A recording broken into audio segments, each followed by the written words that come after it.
Selamat pagi Bapak, Ibu, serta saudara yang diberkati Tuhan, dan Shalom. Kiranya damai sejahtera Tuhan selalu menyertai kehidupan Bapak, Ibu, serta saudari sekalian. Mari bersama-sama kita kembali merenungkan kebenaran firman Tuhan. Sebelumnya kita satu di dalam doa, kita berdoa. Sungguh dahsyat karya-Mu di dalam kehidupan kami ya Tuhan, dan penyertaan-Mu di dalam kehidupan kami selalu baru setiap hari.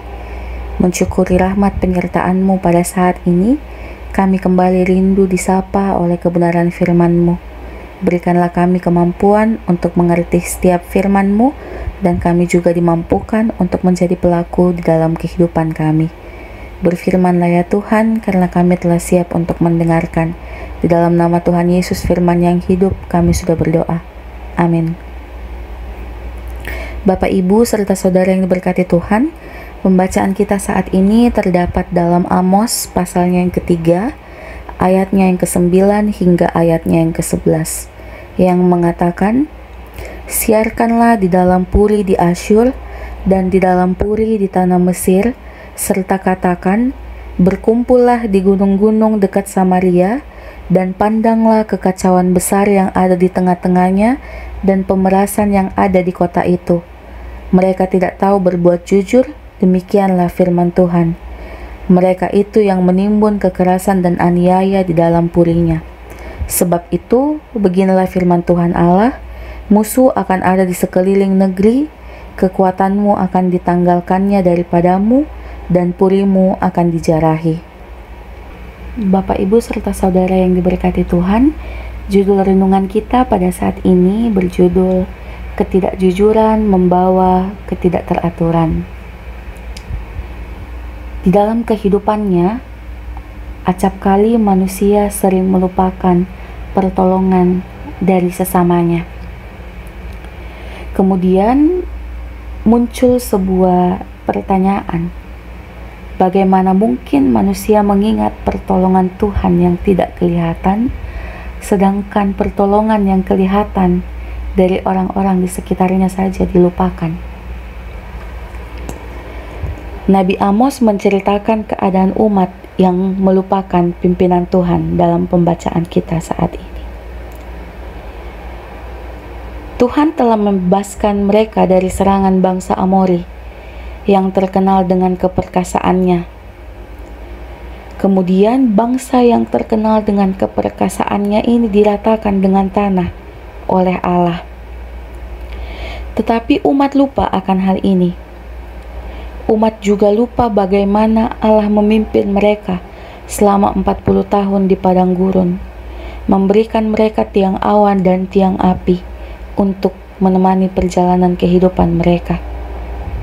Mereka lupa tentang siapa yang memberikan pertumbuhan untuk anak-anak mereka. Dan banyak hal-hal lain yang dilupakan bangsa Israel, sehingga Allah murka terhadap mereka. Karena kelalaian dan karena ketidakjujuran bangsa Israel, maka mereka dihukum oleh Allah. Hukuman itu ada di ayat yang ke-11. Musuh akan ada di sekeliling negeri, kekuatanmu akan ditanggalkannya daripadamu, dan purimu akan dijarahi. Karena ketidakjujuran bangsa Israel ini, maka muncul sebuah ketidakteraturan. Bangsa Israel runtuh karena sikap mereka yang tidak tahu berbuat jujur di ayat ke-10.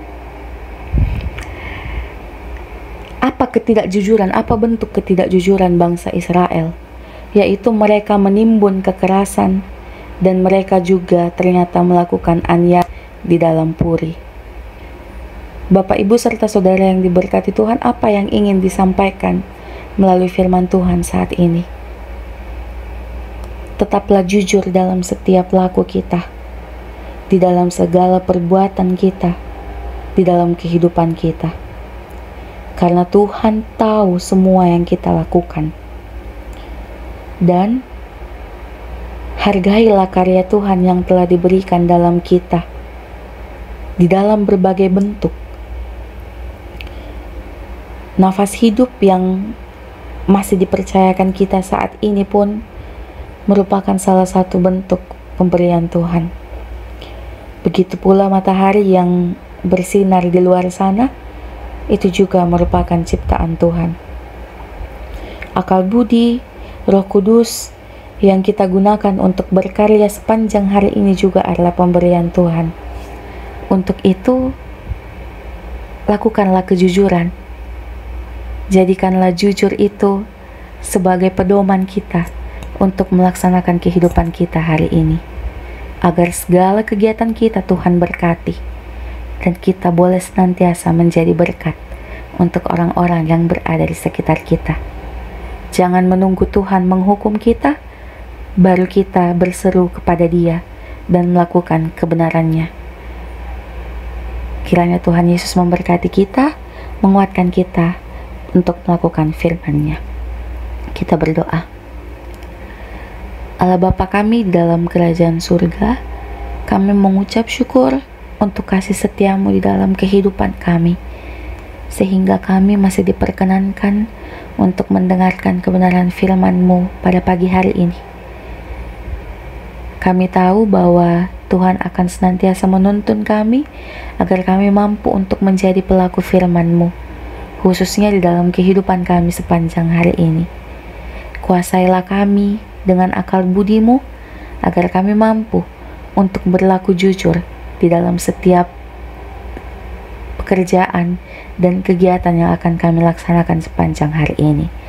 Inilah doa kami, ampuni setiap salah dan dosa kami. Di dalam nama Tuhan Yesus kami sudah berdoa. Amin.